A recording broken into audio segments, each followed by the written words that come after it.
কিন্তু একটাই হুজুর দেখতে পারলাম এই প্রথম বাংলাদেশের ভিতরে হিজড়াদেরকে নিয়ে একটু গর্বিতভাবে কথা বললো যে তারা সবচেয়ে বড় মানুষ। হিজড়া আছে এলাকায় টাঙ্গাইলে, দেখলে কি করেন? টিটকারি মারেন?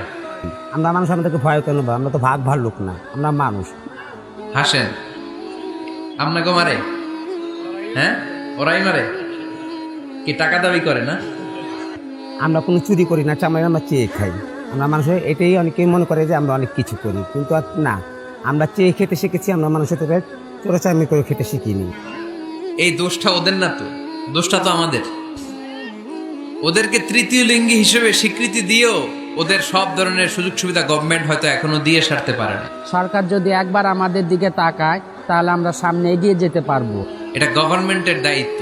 এই বিশাল জনগোষ্ঠীকে গভর্নমেন্ট কি করবে? 2008 সালে ভোটাধিকার দেওয়া হয়েছিল, তারপরেও কোথাও এদের জন্য নাম নাই। একটা বাচ্চা যদি হিজড়া হয়ে জন্মায়, মা বাবা তার পরিচয় কারো কাছে দিতে চায় না, লজ্জা। এর স্কুলে ভর্তি করাইলে স্কুলের ফর্মে আছে ছেলে বা মেয়ে, এটার কোন জায়গায় দিব? ছেলেতে না মেয়েতে?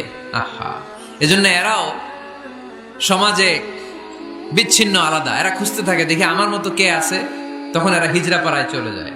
যে একসাথে থাকে একজনের নেতৃত্বে বরের গাড়ি আটকায় আর তাই 5,000 টাকা দেয়, নাইলে তোর খবর আছে। আছে না নাই? নতুন বাচ্চা হইলে এই কাঁথা শুকাইতে দেখলে ওরা যে হামলা করে, বাচ্চারা নিয়ে খেলাধুলা শুরু করে। তো ওদেরকে তো আমরা কর্মসংস্থানের ব্যবস্থা করি নাই তো আমরা। পৃথিবীর বিভিন্ন দেশে সুপার শপে দেখবেন হিজড়া। এটা খুবই ন্যাচারাল। আমারও একটা সন্তান হিজড়া হইতে পারে না?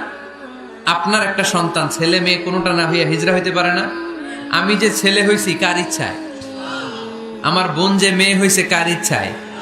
হিজড়ারা যে হিজড়া হয়ে দুনিয়ায় আসলো, এটাও কার ইচ্ছায়? আসল ইচ্ছাটা কার?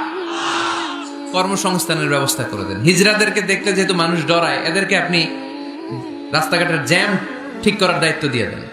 কেউ আর উল্টা পথে যাবে না, ঠিক না? পুলিশের দায়িত্ব দিয়ে দেন। আর বলেছে যে আমাদের পুলিশের চাকরি দিতে, কিন্তু আমাদের পুলিশের চাকরি কেন? আমাদের সব চাকরি করার দক্ষতা আছে। রাস্তাঘাটে এরা দাঁড়াইলে লাঠিও লাগবে না, যেহেতু ভয় পায় মানুষ, ঠিক কিনা? তো এগুলো তো কাজে লাগাইতে হবে। জনসংখ্যাকে যদি জনশক্তিতে আমরা রূপান্তরিত করতে না পারি, তাহলে বিপদ।